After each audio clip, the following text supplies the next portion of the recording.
Hey everyone, Tim Rosgany here with another Wounded and Wonderful video. So everyone's heard about the inner child, and maybe you've heard about the inner teen, the inner critic, but have you heard about the inner worrywart? That's one that came to me as yesterday. I was thinking about this. I was trying to think about the inner critic, which is kind of easy to understand. The inner critic's like that bully that lives inside your head that beats you up every time you make a mistake. If you happen to be so unlucky as to have that part of you, like me. But it's getting better. That voice is not as loud as it used to be. But yeah, the inner critic's kind of easy to understand. The inner worrywart is, for me, that's a part of me that is, I think, trying to keep me from making mistakes, but it does it in a way that's so unhelpful. So, for example, I was going to send a text out, and I, you know, I'm kind of, I like to be funny, and I sent this. I was going to send this text, and that inner worrywart comes in. It's like, hey, funny text. You sure you want to send it though? Are you sure? Because you know, um, this group, maybe it's not going to go over the way you want. Your humor. You have a particular sense of humor. Not everybody gets it, and so somebody might get offended, and you don't want that, do you? So, think twice, and maybe you could tone it down, or better yet, I mean, yeah, it's don't even send it. That's just let's just not send it.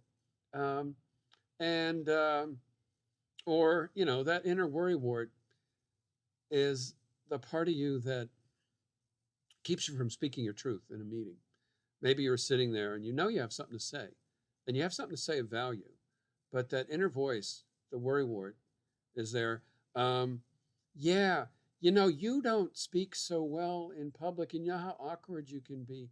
And if you open your mouth, you're going to stumble maybe, and people might make fun of you, and you're going to look bad, and that's not going to be good. So, are you sure you want to speak? You sure you want to raise your hand? Maybe, you know what? Why don't we you're much better in writing. Just send a note. We'll just wait until after the meeting. We'll send a note, and that'll be good. So, yeah, let's do that, okay? Um, and you see where I'm going here. And then another example, if you have a situation you have to deal with, like say you have to have a conversation, an awkward conversation with someone at work or with a loved one, a spouse, sibling, whatever, that inner worrywart can spend hours anticipating, rehearsing many different scenarios for that conversation, going through endless permutations. Wow, okay, I say this and he says that. And then I'll say, oh, then I can say this, but what if he says this? What do I do? What do I do? And so you can get caught up in that and spend, so much energy worrying about what might be, what if this, what if that, that you end up not doing it. Or if you end up having a conversation, you're so tied up in knots, it comes out wishy-washy. You don't speak your truth. So it's I think it comes from a desire to keep us safe. I think that the inner worrywart probably got developed in childhood. I mean, doesn't everything? So because some of us grew up in situations and family situations where it wasn't safe, making a mistake was not okay. And saying or doing the wrong thing got you in trouble and got you mocked or belittled or, berated by your siblings or your parents. Or, God forbid, if depending on the household you grew up in, saying the wrong thing might get you smacked across the face. So, yeah. So we developed a part inside us that tried to keep us safe. And like, oh, be careful, and thought about all the what ifs.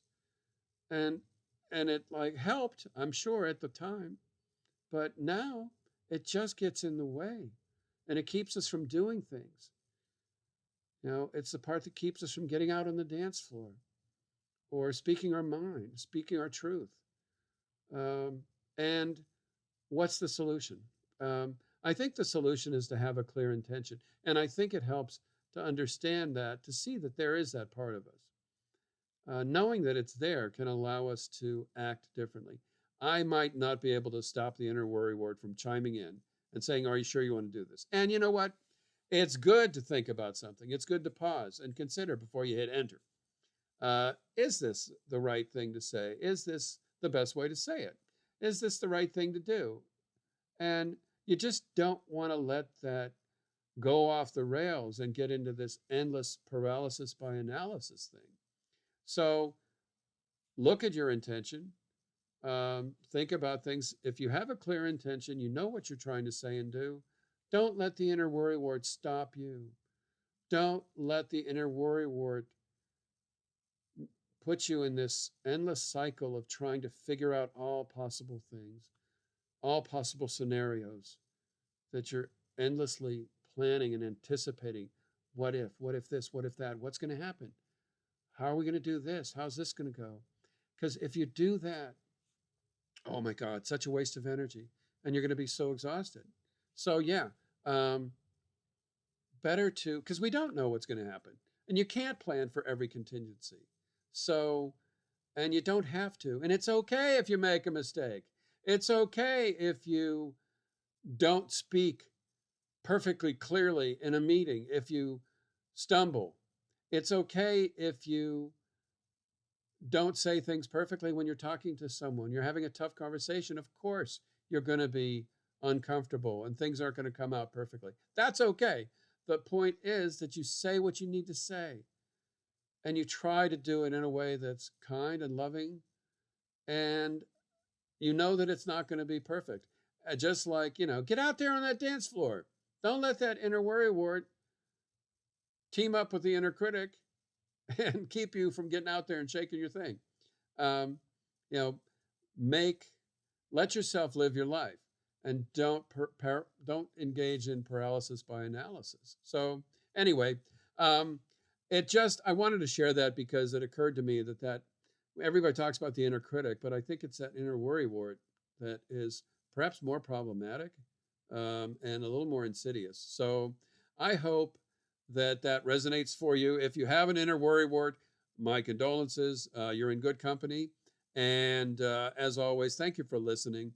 You will see a link to my most recent video, as well as a link to subscribe. Feel free to do that. And in the description to this video, you'll see some information about a recovery meeting that happens on Monday nights. So until next time, be gentle with yourself. And I look forward to talking to you again soon. Take care.